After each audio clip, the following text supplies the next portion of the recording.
The African continent faces challenges as varied as its vast landmass, some 3 times the size of the United States. But one shared challenge by all 54 countries is food security. How to feed a population of 1.2 billion people that's expected to double by 2050. Fred DeSam Lazaro has a report on one attempt to build a foundation. It's part of his series, Agents for Change. This picturesque 3,000-acre campus represents a $100 million effort to bring a piece of Nebraska to Rwanda, a land whose history and geography could not be more distant from the American Midwest.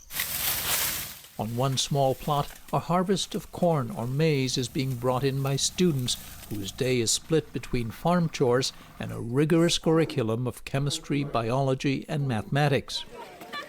The Rwanda Institute for Conservation Agriculture, or RICA, was inaugurated in 2019, aiming to transform a profession that employs the vast majority of Africa's population.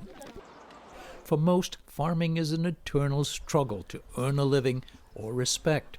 And you'll never find a young person on a poster or flyer about agriculture, says student Joel Ishumwe.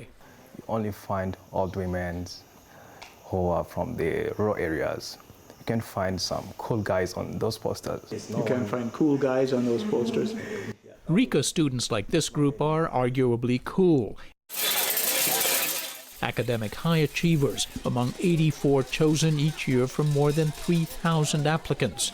Many come from urban and middle-class families that climb the socioeconomic ladder, leaving behind the agriculture traditions of their grandparents. When you come from a family of engineers, lawyers, to tell them that you're joining agriculture, they think you're crazy. Most of the people are like, oh, you were supposed to study medicine. Before coming here, how many of you had ever milked a cow? I tried. And did you get any milk? Little. When they graduate, they'll be expected to know not only how to milk cows or raise poultry, but to think innovatively about how to make agriculture more and sustainably productive. The curriculum for their bachelor's degrees was designed in partnership with the University of Nebraska, with the wherewithal of one man from that state's most famous family, one who's no stranger to Africa. I've been to every country on the continent, as a matter of fact, and we've worked in about 44 countries. Howard Buffett is the 69-year-old son of billionaire investor Warren Buffett, who is gifting much of his fortune to his children's charitable foundations. Howard's has focused substantially on food security. In all the places we've worked where we've seen really bad conflict, I can tell you that one denominator is people are not getting the food they need to get. In addition to unsettled conflict and weather, he says the continent has few temperate zones ideal for staple crops, and systems to transport, store, and market food are also inadequate. Rwanda, with relative political stability, was a good place to start building a system, he says, but daunting nonetheless. Almost the entire country is made up of smallholder farmers, and if you look at the types of slopes they're farming on, you know, if we can get it right in Rwanda, we can get it right anywhere. Rwanda has a landmass about the size of New Hampshire, but with 10 times the population, about 13 million people. And despite progress that's been made at slowing the growth rate, the population here is expected to double by 2050. Not all our students are going to become job seekers. They have to be job creators. That's really our end goal. Magnifique Inzaramba, who studied at Texas A&M, is a deputy vice chancellor at RICA. So our target is to try and teach them entrepreneurial skills, business skills, but also sufficient technical skills to implement it themselves or to go work for somebody to make sure that they add value to wherever they seek employment. So I want to be able to provide safe food. Safe food comes with careful processing, says senior Fiona Iriza, who hopes someday to start her own business. She also wants to reduce waste, finding new uses for, say, dairy byproducts. While we're making cheese, for example, there are whey proteins that remain. They can also be used to feed the pigs because they're very nutritious. Kevin Inyeza, who hoped to be an engineer before coming to RICA, plans to employ similar skills in agriculture. I hope to own a company that works on precision agriculture, where you can use sensors and other technologies so that you can conserve the environment, the water, so that you make agriculture more productive. Joel Ishiomwe and Ornello Rukondo have their own ideas toward the same goal. How can we make more money through agricultural activities, and as well as integrating the crop and animal livestock? The thing that I want to do, ideally in 5 years, is to teach kids and introduce agriculture and farming practices to kids when they are still young.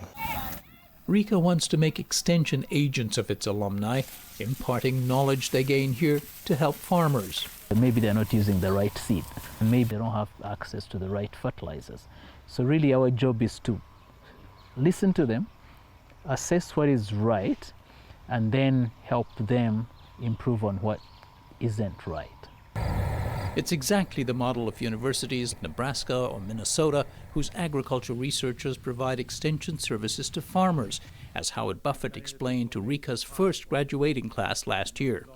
Every country in Africa needs its own version of a land-grant university. Very importantly, it would be informed by and designed for local needs, local research, and local extension. That's what the land-grant university in America was built on.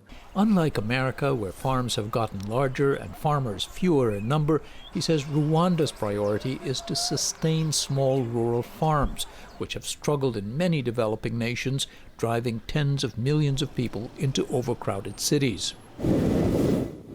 And the focus at RICA is on conservation agriculture, planting fields without tilling, the widespread practice, especially in the U.S., that erodes and depletes the soil of nutrients. It requires more and more fertilizer, is polluting, and, Buffett says, unsustainable. What's the most important thing I have?